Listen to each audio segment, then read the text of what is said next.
बिस्मिल्लाहिर्रहमानिर्रहीम। अस्सलामु अलैकुम वरहमतुल्लाहि वबरकातुहू।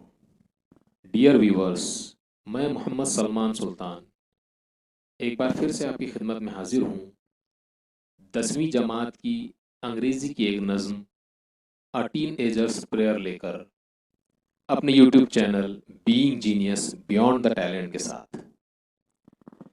अगर अभी तक आपने हमारे इस चैनल को सब्सक्राइब नहीं किया है तो इसे सब्सक्राइब करें, लाइक करें और अपने दोस्तों के साथ शेयर करना ना भूलें।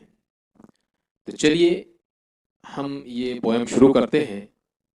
अ टीनेजर्स प्रेयर 10वीं जमात की अंग्रेज़ी की किताब में ये सबसे पहली नज़म है। यूनिट 1.1 अ टीनेजर्स प्रेयर। टीन एज या टीनेजर्स उन लोगों को कहते हैं जिन लोगों की उम्र या जिन बच्चों की उम्र 13 से 19 साल के दरमियान होती है। 13 यानी 13, फिर 14, 15, 16, 17, 18 और 19। इन तमाम वर्ड्स के अंदर आखिर में टीन आता है। इसी वजह से इस उम्र के तमाम बच्चों को, तलबा और तालिबात को टीन एजर्स कहा जाता है, जिनकी उम्र 13 से 19 साल के दरमियान होती है। तो अ टीन एजर्स प्रेयर यानी इसी उम्र के एक बच्चे की दुआ, लड़का हो या लड़की हो। यहाँ पर एक लड़की की तस्वीर हमको नज़र आ रही है जो पोएट ने यहाँ हमको इस नज़म में दी है, लेकिन वो कोई भी हो सकता है, दोनों में से लड़का भी हो सकता है या लड़की भी हो सकती है। तो चलिए शुरू करते हैं। A teenager's prayer written by J Morse. छोटे छोटे 5 स्टांजा इस पोएम के अंदर है। बड़ी इंटरेस्टिंग पोएम है, आप ज़रूर इसको एंजॉय करेंगे। तो शुरू करते हैं। First stanza, first line. मैं पहले पूरा स्टांजा पढ़ूंगा और उसके बाद तफसील के साथ हर लाइन को आपके सामने एक्सप्लेन किया जाएगा। Each day brings new beginnings. Decisions I must make. I am the only one to choose the road that I will take. ये छोटा स्टांजा है पहला। चलिए अब इसको समझ लेते हैं। Each day brings new beginnings. Writer यहां पे कह रहे हैं ईच डे, हर दिन, ब्रिंग्स, लाता है। सिंपल प्रेजेंट टेंस का यूज यहां पर इन्होंने किया है। ईच डे ब्रिंग्स, हर दिन लेकर आता है, साथ में लाता है। क्या लाता है? न्यू बिगिनिंग्स, नई शुरुआत। Each day brings new beginnings, हर दिन एक नई शुरुआत लेकर आता है। इंसान की जिंदगी में हर दिन असल में एक नई शुरुआत ही होता है। अल्लाह ताला उसको एक नया मौका इनायत फरमाता है, एक नए दिन की, एक नई सुबह के साथ। अब तुम क्या अच्छा कर सकते हो, जिंदगी में क्या कामयाबी हासिल कर सकते हो, तो कर लो।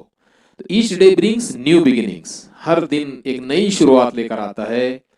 डिसीजंस आई मस्ट मेक, अब फैसला मुझे करना है। जिंदगी की शुरुआत हो चुकी है, एक नया दिन हाथ में आ चुका है। तो वो टीनेजर कह रहा है कि डिसीजंस आई मस्ट मेक, अब जो फैसले हैं मेरी जिंदगी के, डिसीजंस आई मस्ट मेक, वो फैसले तो मुझे ही करने चाहिए। क्या करना है वो मुझे ही करना है। जो भी अच्छे काम जिंदगी में करने हैं वो मुझे करने हैं। I am the only one two choose, I am the only one, वो मैं ही हूं, वो मैं खुद ही हूं, अकेला या अकेली। टू चूज, इंतखाब करने के लिए, चुनने के लिए। क्या? The road that I will take, the road, रास्ता। कौन सा रास्ता? दैट आई विल टेक, क्या मैं कौन सा रास्ता लूं और किस रास्ते पर चलूं, इसका इख्तियार मेरे ही पास है कि किस रास्ते पर मुझे चलना है और किस रास्ते से मुझे बचना है। अगला stanza. I can choose to take the road of life that leads to great success, or travel down the darkened road that leads to great distress. ये दूसरा स्टांजा है. I can choose to take the road of life. I can choose, मैं इंतखाब कर सकता हूं या कर सकती हूं. To take, लेने के लिए, हासिल करने के लिए, the road of life, जिंदगी का रास्ता. यानी कि जिंदगी में कौन सा रास्ता मुझे इख्तियार करना है. That leads to great success, वो रास्ता जिस पर मुझे बड़ी अजीम कामयाबी मिलेगी. That leads, वो रास्ता जो मुझे लेकर जाएगा, मेरी रहनुमाई करेगा, to great success, एक बड़ी कामयाबी की तरफ. और travel down, या मैं नीचे चला जाऊंगा, the darkened roads, वो रास्ता जो बुराई की तरफ ले जाता है. इसको यहां पर राइटर ने डार्केंड रोड कहा है, बुराई की तरफ ले जाने वाला रास्ता. तो क्या मैं उस रास्ते पर चला जाऊंगा. That leads to great distress, और वो मेरी रहनुमाई करेगा. That leads to great distress, एक बहुत बड़ी परेशानी की तरफ. तो दो रास्ते यहां पर चुनने का और इख्तियार करने का हक मेरे पास है. एक तो वो रास्ता है जिस पर बड़ी कामयाबी है, और दूसरा वो रास्ता है जिस पर बहुत बड़ा नुकसान है, जो अल्लाह ताला ने सूरह फातिहा के अंदर भी हमको वो दुआ इनायत फरमाई है. इहदिनस सिरातल मुस्तकीम सिरातल लज़ीना अनअमता अलैहिम गैरिल मग़ज़ूबि अलैहिम वलद्दाल्लीन आमीन. यानी अल्लाह कामयाबी वाले रास्ते पर हमको चला और उस रास्ते से बचा जिस पर तेरा गज़ब नाजिल हुआ. और वही अल्लामा इकबाल ने 2 मरतबा फरमाया कि वो राह न हो गुमराहों की जो तेरे गज़ब में आए हैं, और नाकामी और हिलाकत के दुख दर्द जिन्होंने पाए हैं. और दूसरी मरतबा कहा, मेरे अल्लाह बुराई से बचाना मुझको, नेक जो राह हो उसी राह पे चलाना मुझको. ये उन्हीं लाइन का तर्जुमा यहाँ पर जे मोर्स ने पेश किया है. चलिए तीसरे स्टांजा की तरफ चलते हैं. Please open up my eyes dear lord that I might clearly see. Help me stand for what is right. Bring out the best in me. Please open up my eyes. दुआ कर रहा है बच्चा यहाँ पर कि ऐ खुदा, ऐ परवरदिगार, या रब, please open up my eyes, बराए करम मेरी आंखें खोल दे और सच्चाई मुझे दिखा दे. डियर लॉर्ड, ऐ प्यारे Allah, that I might clearly see, ताकि मैं बिल्कुल सफाई के साथ देख सकूं, अच्छे से देख सकूं. हेल्प मी स्टैंड फॉर, और मेरी मदद फरमा ताकि मैं साबित कदम रह सकूं. हेल्प मी स्टैंड फॉर, मैं साबित कदमी से कायम रह सकूं. फॉर व्हाट इज राइट, सच्चाई के लिए, सच और हक की राह में मैं साबित कदम रह सकूं. Bring out the best in me, और मेरे अंदर वो तमाम अच्छाइयां पैदा कर जिनको मैं इस्तेमाल कर सकूं, जिनको मैं जाहिर कर सकूं, और हक के साथ मैं जिंदगी गुजार सकूं. अगला stanza. Help Lord to just say no when temptation comes my way, that I might keep my body clean and fit for life each day. Help Lord, इस स्टांजा के अंदर डायरेक्टली टीनेजर अल्लाह ताला से दुआ कर रहा है, मदद मांग रहा है. Help Lord to just say no, ऐ परवरदिगार मेरी मदद फरमा. टू जस्ट से नो, ताकि मैं नो कह सकूं. किस चीज को, किस बात को नो कह सकूं या किस बात का इनकार कर सकूं. अगली लाइन में दिया है, when temptation comes my way. When, जब, टेम्पटेशन, गुनाह या बुराई करने का ख्याल, इसको टेम्पटेशन कहते हैं. तो जब भी मेरे दिल में या मेरे जहन में कोई गुनाह या बुराई करने का ख्याल आए, टेम्पटेशन कम्स माय वे, मेरे रास्ते में जब इस तरह का कोई भी ख्याल आए, तो तू मेरी मदद फरमा कि मैं उसे नो कह सकूं या उसका इनकार कर सकूं।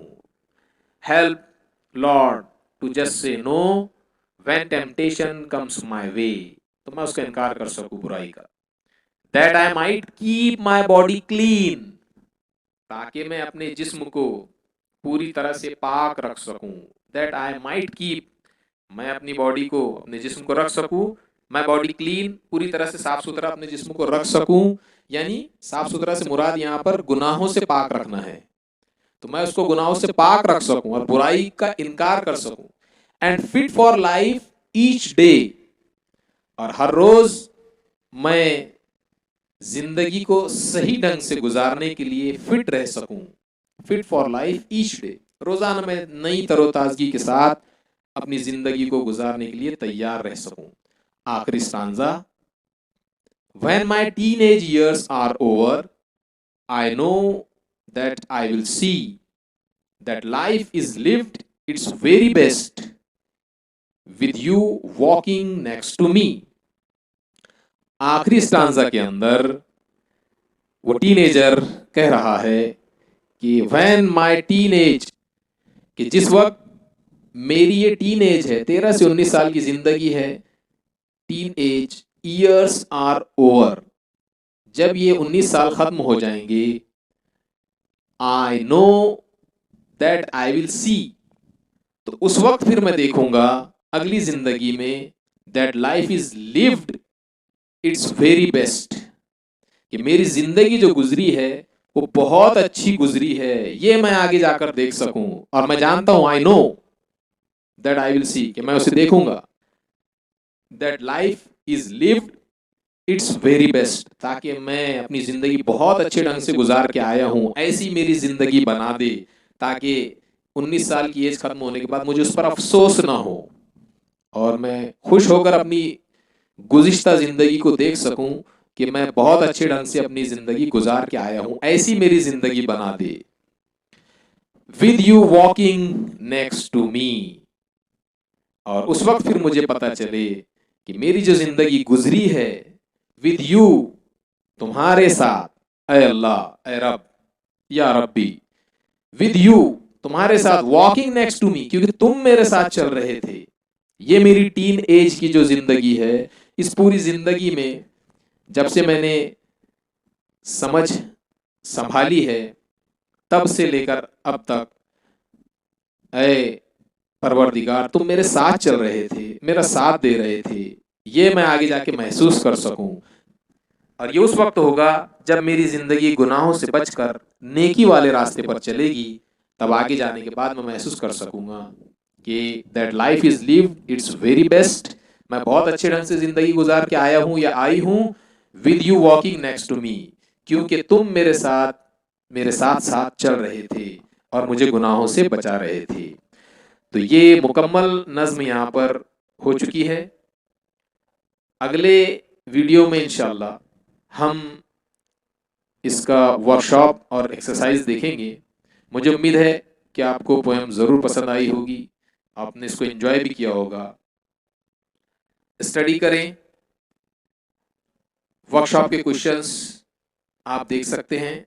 जहां भी आपको कोई मसला पेश आता है, आप मुझे कमेंट में या किसी और ग्रुप में भी पोस्ट कर सकते हैं। उन सवालात के जवाबात मैं इंशाल्लाह देने की कोशिश करूंगा। Thank you so much, enjoy, study well, have a nice day. Allah हाफिज। ऐसे ही मजेदार एजुकेशनल वीडियोस देखने के लिए देखते रहिए my channel being genius beyond the talent, क्योंकि आपके अंदर भी छुपा है एक जीनियस।